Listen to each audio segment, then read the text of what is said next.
O mundo ensina, irmãos, que para que casar? Eles dizem, isso é coisa do passado. Não precisa não, eu estou aí já, vivendo com a pessoa já, sou fiel a ela, sou fiel a ele, né? 10 anos, 15 anos, convivendo juntos, tem outra pessoa, só quero essa. Não precisa não, somos casados aos olhos de Deus, já diz assim. Qual Deus?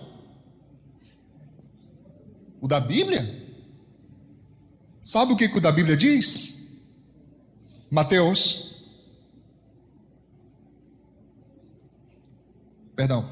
Gênesis, capítulo 2, verso 24. Tem também no Novo Testamento, mas eu prefiro esse aqui de Gênesis, para você entender que isso é desde o começo. Diz assim: portanto, deixará o homem seu pai e a sua mãe, e apegar-se-á, aqui está a aliança, e serão dois numa só carne. Amém? Amém? O que é que os camaradas fazem hoje? Se tornam os dois uma só carne e vai morar com pai e mãe. Exatamente o contrário do que a palavra manda, irmãos. E ainda nem casa. Está errado. 1 Coríntios capítulo 6, verso 16 diz exatamente a mesma coisa. Agora preste atenção, olha, só que não é com a esposa. Atenção a isso, viu, obreiros? Eu preciso que vocês ensinem isso aos outros. 1 Coríntios 6, 16. Paulo pergunta: ou não sabeis, 1 Coríntios 6, 16, ou não sabeis que o que se ajunta com a meretriz, com a prostituta, o quê? Faz-se um corpo, uma só carne com ela, porque serão, diz, dois numa só carne. O que isso tem a ver, pastor? Tem a ver que é uma aliança para o casal. E quando a pessoa, por exemplo, contrata uma prostituta, se torna uma só carne com ela. Isso quer dizer que passa a fazer parte dos pecados daquela pessoa, porque se torna uma só carne. E quase ninguém pensa nisso.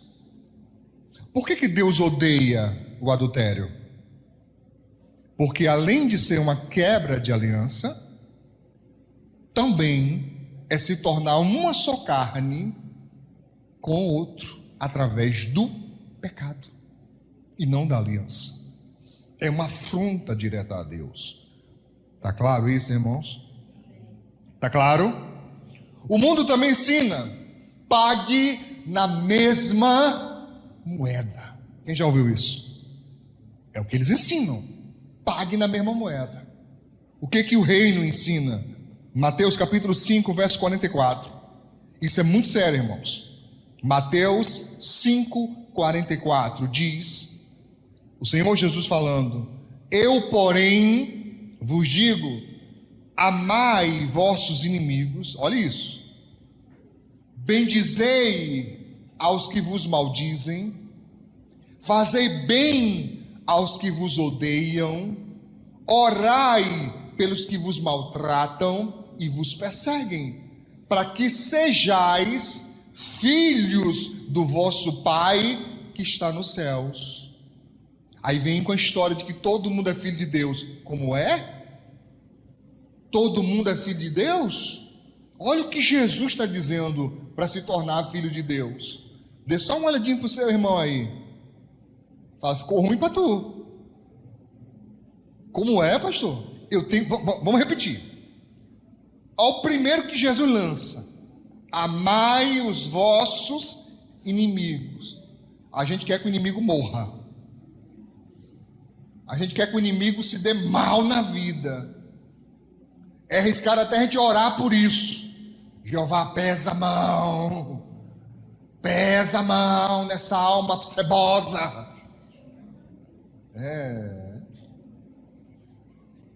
Jesus não disse isso não.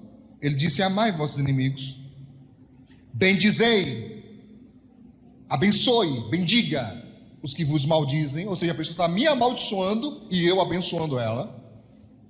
Fazer bem aos que vos odeiam, orai pelos que vos maltratam e vos perseguem.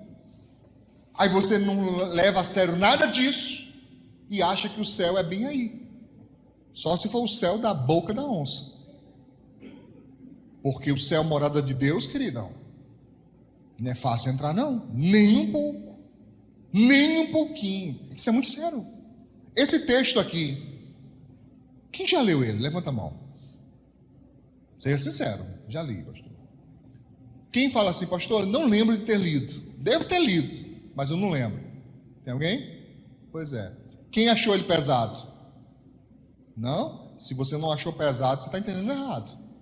Porque eu acho tremendamente pesado.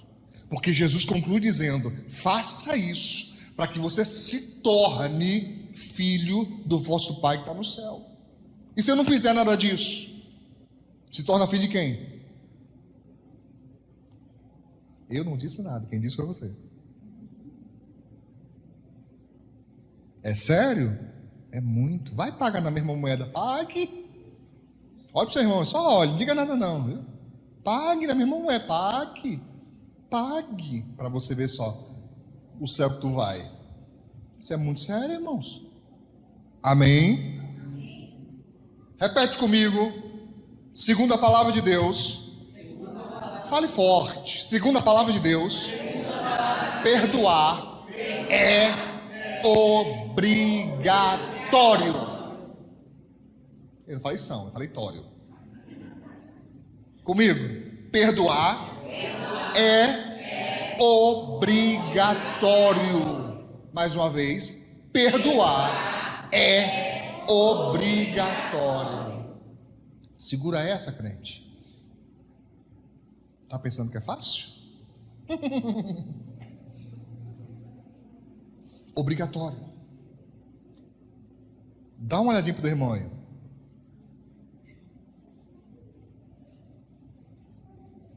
Mateus capítulo 6, verso 15. Olha o que diz. Se, porém, não perdoardes aos homens as suas ofensas, também vosso Pai vos não perdoará as vossas ofensas. Deus não perdoa se você não aprende a perdoar. Deus não te perdoa. Você sabe que no céu não entra pecado. Sabe, né? Você sabe disso, né, irmãos? Você sabe que somos pecadores, né? Para entrar lá, o nosso pecado tem que ser perdoado, né? Nossa dívida paga. Ai, pastor, mas eu já aceitei Jesus. Levantei a mão, o Senhor me batizou nas águas e disse que os meus pecados estavam perdoados. Era. Mas para continuar perdoado, você tem que aprender a perdoar. Se você não perdoa, os seus também não são. E quer saber de uma coisa que você faz questão de esquecer, e eu faço questão de te lembrar? Depois do batismo, olha para o irmão aí. Olha aí, tu continuou pecando. Olha de novo para esse santo e essa santa. Depois do batismo, tu continuou pecando. Viu? Não, mas já estão perdoados por antecipação. E é assim, um cheque em branco. Meus pecados foram todos perdoados, pastor. Para trás. Para frente, requer sacrifício seu, obediência à palavra. Isso não pode ser esquecido, irmãos, nem negligenciado. Tá claro? Eu não estou dizendo que nós ganhamos a nossa salvação pelas nossas ações. Obra nenhuma de ninguém garante salvação. Obra de ninguém garante salvação. Nós não conseguimos conquistar a salvação através das nossas obras, mas podemos perdê-las. Perdê-la. Isso é sério. Deu para entender? Nós não conseguimos garantir a salvação através das obras, mas podemos perdê-la se desobedecemos a palavra. A salvação sempre é um dom gratuito de Deus através do sacrifício de Jesus. Mas manter essa salvação é obrigação nossa. Isso custa caro. Pastor, então quer dizer que não tem jeito? Eu tenho que perdoar aquele infeliz? Eu tenho que perdoar, né, aquela bruaca? Mas fique tranquilo, tem uma coisa a nosso favor. Acho que vai aliviar teu coração. Obrigação nossa é perdoar, mas você não é obrigado a ter intimidade. Faz assim, ó. Amém? Amós, ajuda obreiros. Amós, profeta Amós, no Antigo Testamento. Quero ver os obreiros agora, viu? Quero ver vocês agora. Profeta Amós, capítulo 3, verso também 3. Esse eu vou esperar que você abra. Amós, profeta menores. Profeta menores. Amós, pertinho de Obadias. Se chegou na 1, está perto. Dobra ali a esquina que você chegou. Amós capítulo 3, verso 3 diz: é uma pergunta, mas é uma pergunta, irmãos, como se fosse uma pergunta retórica. Não é para ser respondida, necessariamente respondida. A gente já sabe a resposta, é retórica, mas ela está lá com propósito. Diz: porventura andarão dois juntos se não estiverem de acordo? Outra versão diz: se não houver concordância. Não tem como. Então, se a pessoa tem uma visão divergente da minha, se a pessoa tem atitudes que eu não concordo, nem eu e nem você é obrigado a ter intimidade com essa pessoa, ainda que seja da sua família. Você não é obrigado a andar junto. Você não é obrigado a ter intimidade. Por quê? Intimidade é um presente. Repete comigo. Intimidade é um presente. É uma concessão. Você concede, é um acordo. Intimidade é isso. É um presente dado a quem você acha que merece. Não é uma obrigação. Por exemplo, o Senhor Jesus sempre andava com Pedro, Tiago e João. Mas quantos apóstolos haviam? 12. 12 menos 3. Vocês tudo entendem descalculir também? Ele me assustou agora. Quanto? Onde é que estavam os 9? Os 9. Por que eles não aparecem nos registros? Pergunta para o irmão, por que, irmão? Pergunta para mim, por que, pastor? Sei lá. Porque Jesus quis. Ele quis dar intimidade a esses, não quis dar aos outros. E é assim a vida. Não diga para mim que você tem a mesma afinidade com todos os seus irmãos e primos, que é mentira. Ah, pastor, fulano é meu primo, mas é quase um irmão. Acontece? Acontece até mais que isso. A Bíblia diz que há amigos mais chegados. E o que significa isso? Intimidade. Tem amigos que vai ter mais intimidade do que um irmão seu. Você vai se abrir com essa pessoa, você vai conversar coisas íntimas com essa pessoa que não conversa com o irmão seu. Isso é normal, gente. Isso é natural. Tá claro? Tá claro isso? Isso para nós é um alívio. Você imagina se a gente fosse obrigado, além de perdoar, ainda andar junto com a pessoa? Meu Deus do céu. Não ia aguentar, não. Você ia desviar bem ligeirinho, pelo menos eu ia. Dar a mesma intimidade para a pessoa fazer tudo de novo. E eu ainda ser obrigado a perdoar de novo. Além de ser obrigado a perdoar 70 vezes 7, ainda andar com a pessoa de novo.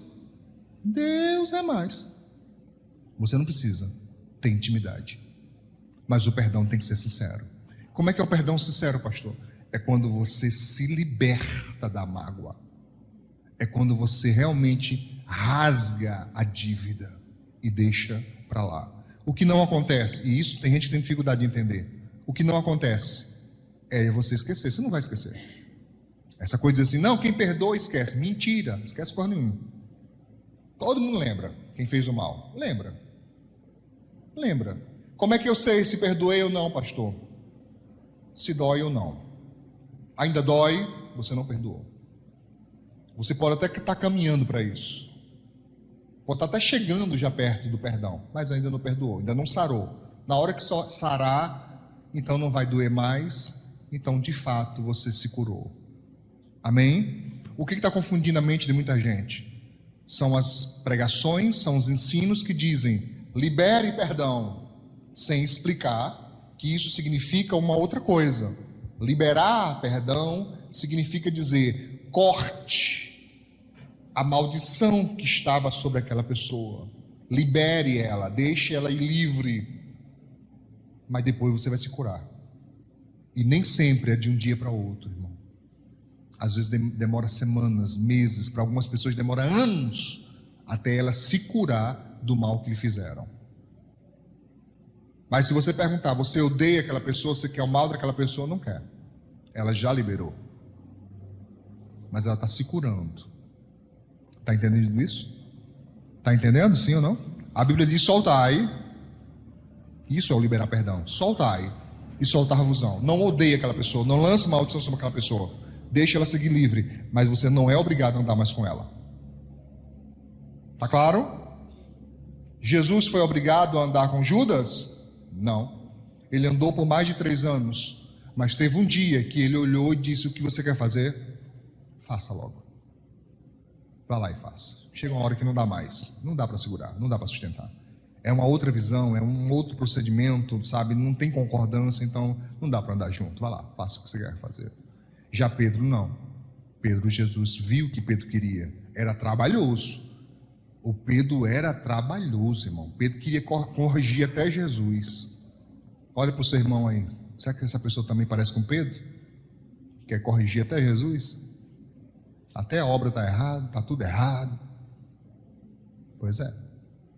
Enquanto a Bíblia diz, atenta para a obra de Deus, quem poderá endireitar o que ele fez torto? Então não. Amém. O mundo ensina, estamos acabados. Está aprendendo alguma coisa hoje? O mundo ensina, busque ter muito dinheiro para ter fama, ter poder para ser feliz. Repito, o mundo ensina para que você busque ter muito dinheiro para ter fama, para ter poder e depois conseguir ser feliz. O que a Bíblia ensina? O que o reino ensina? Neemias capítulo 8, verso 10. Que versículo poderoso. Diz assim: disse-lhe mais, Deus falando através do profeta, ao povo, Deus disse: ide, comei as gorduras, bebei as doçuras, ou seja, faça festa, coma, beba, olha, tá? Não é isso não. E enviai porções aos que não têm nada preparado para si. Não é para festejar sozinho. Lembre de quem não tem nada e ajude essa pessoa que não tem nada, porque este dia é consagrado ao nosso Deus, ao nosso Senhor. Portanto, olha o texto: não vos entristeçais, porque a alegria do Senhor é a vossa força. Alegria do Senhor. Aleluia. não é o dinheiro, nem a fama, nem o poder. Diz o texto, é a alegria do Senhor. Irmãos, é bem fácil de entender. O mundo sempre incentiva que a pessoa busque ter muito dinheiro, busque ter muita fama e poder. Mas as pessoas que chegam lá descobrem que essas coisas não são sinônimos de felicidade. Aí entra em parafuso. Porque se a vida inteira ensinaram para a pessoa, no dia que você tiver muito dinheiro, no dia que você tiver muita fama, no dia que você tiver muito poder, você vai ser muito feliz. Aí a pessoa luta, chega a conquistar isso, aí descobre, vixe, continuo do mesmo jeito, continuo vazio, continuo triste, continuo com depressão, continuo sem prazer nenhum. E agora, faz o quê? Aí entra em parafuso. Quando a pessoa disser para você que dinheiro é verdade, dinheiro proporciona felicidade, você pergunta, então por que pessoas ricas chegam a dar cabo da própria vida? Não deveriam. Nenhum rico está em depressão, nenhum rico, ficar mal psicológica, emocional, espiritualmente. Não deveria. Não chegou lá no ápice, onde todos lutam para chegar. E por que não ficaram felizes? Porque não é isso que traz felicidade. Não é? Você consegue comprar a cama, mas não dá para comprar o sono. Dá, pastor? Tem uns remedinhos que eu conheço que é bom que só. Volta para ser dominado. Alguém te oferece remédio tarja vermelha ou preta? Eu sou da área, tá? Saúde mental. Viciam. Eles viciam. A pessoa tem que ter um acompanhamento médico muito bem feito. Um acompanhamento psicológico muito bem feito. Senão ela se torna dependente do remédio. Só vai conseguir dormir com remédio. Isso é muito sério. E nós não podemos ficar dominados por nada disso. Está entendendo? Sim ou não? Amém, irmãos? Dá para comprar remédio, mas não dá para comprar saúde. Quantas pessoas com a saúde perfeita já morreram fazendo procedimentos como lipoaspiração? Você nunca ouviu falar nisso? Nunca ouviu falar? Corpo perfeito, irmão, corpo perfeito. Você olha e fala assim, por que essa pessoa fez isso? Não tinha necessidade. Estava bem, mas a pessoa não se sentia bem. Não se sentia. E vou te falar, irmãos, quando a pessoa não se sente bem consigo mesmo, é uma desgraça, é uma tristeza. Se você olha no espelho e você diz, eu sou feio, sou feia, você precisa de ajuda. Precisa de ajuda, porque não é o normal. Pastor, está dizendo que é normal que o feio se ache bonito? Não sei, mas pelo menos desabonitado. Amém? Você nunca viu uma pessoa que você fala assim, como é que essa pessoa conseguiu casar com essa outra aí? Nunca viu, não, irmão? Nunca? Fala a verdade. Não minta não que você está na igreja. Não pode mentir na igreja não, amém? Não pode lá fora também não. Você nunca viu um casal assim, você olha assim, como? Como pode isso? Pois é, porque por mais estranho que pareça a você, a outra pessoa olhou e falou assim, ai que bonitinho, olha esse olho caídozinho, que coisa charmosa, não é? Olha essa orelhinha, rapaz, que orelhinha legal, põe. Não é? É ou não é? Sim, irmãos. Você pode achar feio e estranho, a pessoa acha legal. Ela não consegue enxergar como você enxerga, porque para ela aquilo atrai, de alguma maneira atrai. Tá? Você já tem que levantar as mãos para o céu e dar graças a Deus que alguém te quis.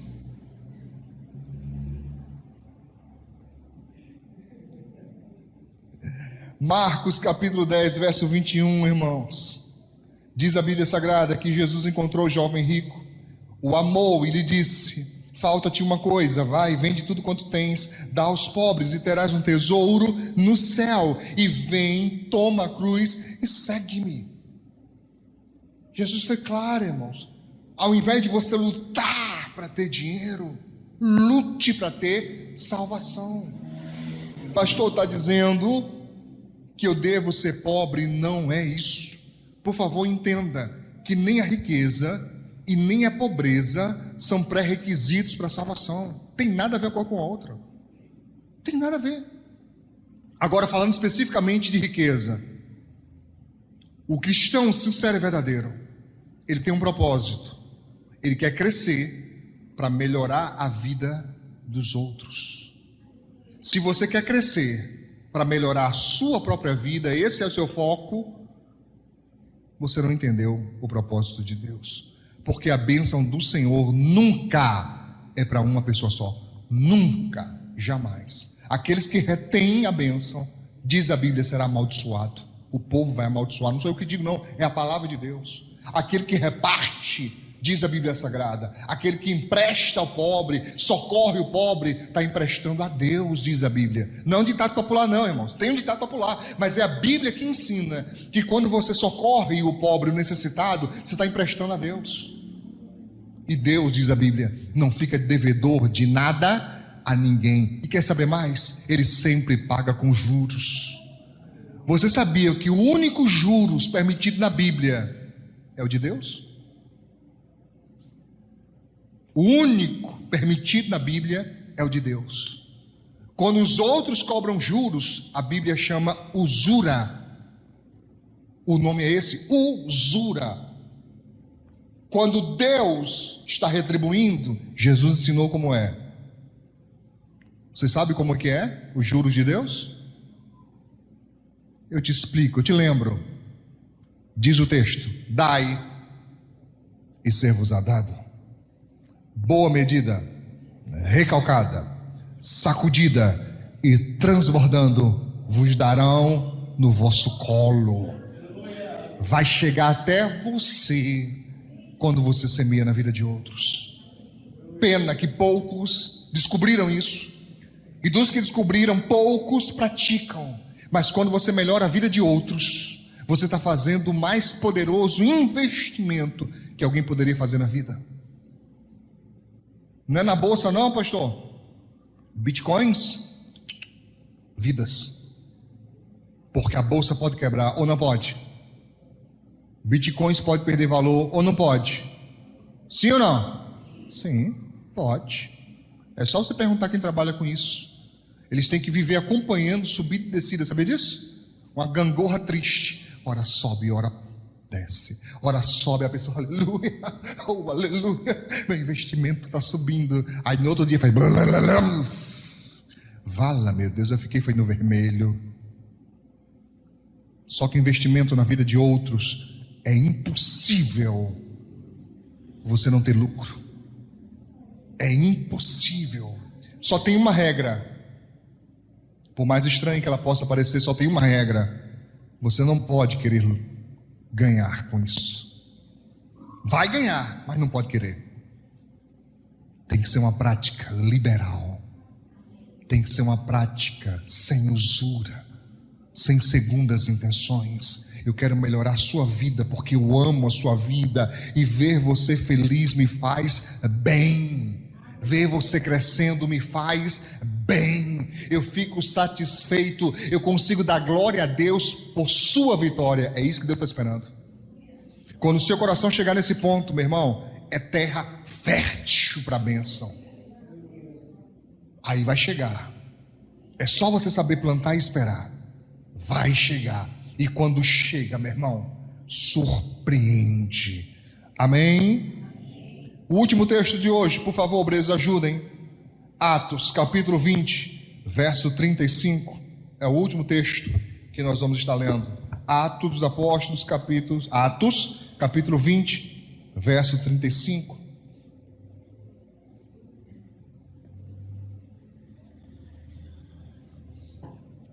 O texto sagrado diz: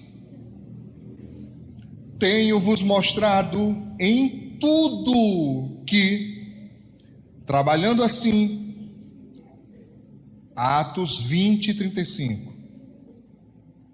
20 e 35. Tenho-vos mostrado em tudo que, trabalhando assim, é necessário o quê? Auxiliar os enfermos e recordar as palavras do Senhor Jesus, que disse: mais bem-aventurada coisa é dar do que receber. Só eu estou dizendo não, irmãos. Não é conceito meu não, irmãos. É Bíblia. Mais bem-aventurado significa feliz. A palavra bem-aventurado significa feliz. Jesus está, em Atos dos Apóstolos está dito que é mais feliz quem dá do que quem recebe. O mundo não concorda com isso. O mundo diz não, é mais feliz quem recebe. Pois é, parece não ter lógica nenhuma, mas é assim no reino. Quem dá fica mais feliz. Sabe por quê? Porque além de proporcionar felicidade para aquele que está recebendo, está fazendo um investimento para o próprio futuro. Aquilo não fica esquecido. Deus não esquece jamais. É só você lembrar de um dos meus textos favoritos da Bíblia, Hebreus 6:10, que diz que Deus não é injusto para se esquecer da vossa obra e do trabalho de amor que para com seu nome mostrastes, enquanto servistes aos santos e ainda servis. Deus não esquece. Mas enquanto você fica voltado para a sua vida, para melhorar só a sua vida e não melhora a vida de ninguém, você não avança. Você tenta, você se esforça, mas parece que está emperrado, parece que está um negócio, sabe? Você se sente como se estivesse cheio de âncoras, amarrado, não vai à frente. Por quê? Porque é um pensamento egoísta, de pensar só no seu bem-estar e só no seu crescimento. Se você semear na vida de outros, sua vida será transformada. E eu não sei se você notou, mas nesse dia de hoje, hora nenhuma eu falei de oferta. Notou? Que eu não falei de ofertar na igreja, de semear na igreja.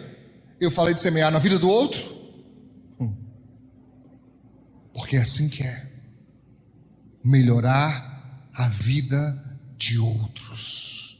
Faça isso e você vai ser feliz. Vamos aplaudir o Senhor Jesus.